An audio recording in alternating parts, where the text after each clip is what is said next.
Su compromiso con el método y el rigor de la ciencia llevaron a una revolución que ha beneficiado a todos los consumidores de medicamentos en los últimos 50 años.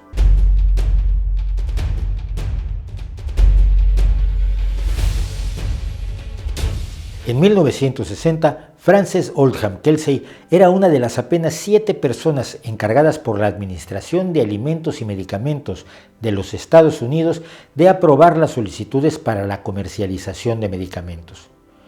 Llevaba apenas una semana en su pequeña oficina cuando le llegó la solicitud de un nuevo medicamento, el Quevadón, un tranquilizante y analgésico dirigido a tratar las náuseas matinales de mujeres embarazadas, y ella se rehusó a aprobar el producto, cuyo nombre técnico era talidomida, por falta de estudios y datos. La canadiense de entonces 46 años no era una simple burócrata. Nacida en Vancouver en 1914, había estudiado farmacología en la Universidad de McGill en Montreal y después entró como estudiante de posgrado al nuevo departamento de farmacología de la Universidad de Chicago, donde el investigador E.M.K. Gehling la aceptó pensando que era un hombre que escribía mal su nombre, Francis. Francis era asistente de Gehling cuando este fue encargado de averiguar las causas de 100 muertes relacionadas con el llamado elixir sulfanilamida. El medicamento pertenecía al grupo de las sulfas o sulfonamidas, descubiertas apenas en 1935 y que eran los primeros antibióticos disponibles. La penicilina, ya descubierta por el escocés Alexander Fleming, no llegaría al mercado sino hasta 1945. Gehling descubrió que la causa de las muertes era el glicol dietileno utilizado para disolver la sulfanilamida. Nadie sabía hasta entonces que el glicol dietileno era tóxico. El resultado de este estudio fue la primera legislación estricta sobre la autorización de medicamentos, alimentos y cosméticos en los Estados Unidos. Frances obtuvo su doctorado en farmacología a los 24 años con un interés especial en los factores responsables de las malformaciones genéticas y se quedó en la universidad como profesora y realizando sus estudios de medicina. Después de esto fue editora de la Asociación Médica Estadounidense, evaluando los testimonios que los médicos escribían sobre determinados medicamentos, donde identificó a algunos médicos que hacían de redactores a sueldo de los laboratorios y siempre daban testimonios favorables. Pasó a trabajar a la Universidad de South Dakota de 1954 a 1960 y de allí pasó a la FDA y a su encuentro con la talidomida. Este medicamento había sido desarrollado en 1954 por los laboratorios alemanes Grünenthal GmbH y su uso se había autorizado en Canadá y en más de 20 países de Europa y África. La empresa estadounidense Richardson Merrell compró la licencia para producirlo y comercializarlo en Estados Unidos como tratamiento de las incomodidades del embarazo. Pero Frances Oldham notó que algunos de los médicos que daban testimoniales favorables eran los redactores a sueldos de algunos laboratorios que había conocido en su trabajo en la Asociación Médica Estadounidense. Un análisis más a fondo fue encendiendo alarmas sucesivas. Los estudios de toxicidad crónica del nuevo medicamento no habían durado lo suficiente. No había datos suficientes sobre cómo el cuerpo del paciente lo absorbía y cómo se deshacía de él. Los estudios en animales y los estudios clínicos no eran lo bastante detallados y la documentación era insuficiente y contradictoria. Solo como un ejemplo, en los estudios con ratas no se había encontrado que hubiera una dosis tan alta que fuera letal, y la sustancia no provocaba sueño en estos animales. Esto podía interpretarse como una alentadora inocuidad del producto, pero también podía significar que el metabolismo de las ratas no absorbía la talidomida, mientras que el humano claramente sí lo hacía.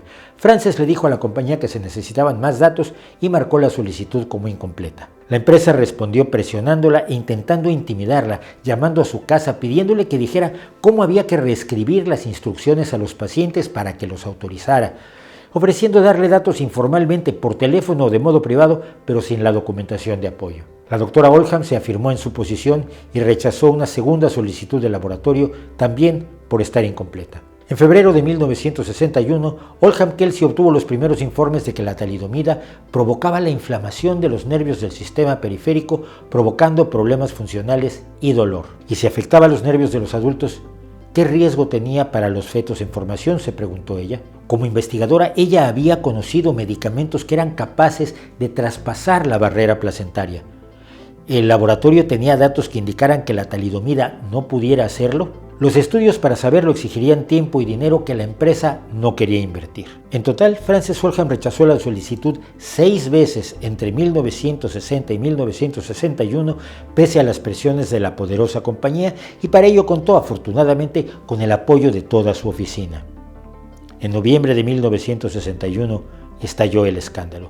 Numerosos defectos congénitos, principalmente graves malformaciones, producto del desarrollo incompleto de las extremidades, aparecían vinculados a la talidomida en Europa. El medicamento fue retirado del mercado alemán a fines de 1961 y a principios de 1962 Richardson Merrell retiró su solicitud para comercializarlo en Estados Unidos. De los más de 10.000 niños afectados en todo el mundo por la talidomida, solo 72 fueron estadounidenses, y esto se debió a la distribución experimental del producto por parte de la empresa. En 1962, Frances Oldham Kelsey recibió de manos de John F. Kennedy la medalla del presidente al servicio civil distinguido por su buen juicio y su valor al resistir las presiones corporativas. Frances siguió trabajando en la FDA hasta 2005, cuando se retiró a los 90 años de edad. En ese tiempo se dedicó a diseñar nuevos y mejores procedimientos para la autorización de medicamentos, exigiendo que demuestren su seguridad y efectividad, la obtención del consentimiento informado de los pacientes en los estudios clínicos de potenciales medicamentos y que las reacciones adversas se reporten, bajo pena de graves sanciones si no se hace. Sus mecanismos han sido adoptados por prácticamente todo el mundo, mejorando continuamente la seguridad de los medicamentos que consumimos. Frances Oldham Kelsey murió el 7 de agosto de 2015 con 101 años de edad, dejando un ejemplo del profesionalismo de la ciencia y de su compromiso con el bienestar de los seres humanos. Después de haber sido prohibida en la década de 1960, la talidomida hoy se está explorando como un medicamento útil en el tratamiento de ciertos tipos de cáncer y como coadyuvante en la quimioterapia. También ha demostrado promesas en el tratamiento de ciertos efectos que sufren algunas víctimas del VIH-Sida después de comenzar la terapia antirretroviral. Después de todo, como muchos otros medicamentos que usamos hoy en día, simplemente tiene una importante contraindicación: no se consuma si está embarazada.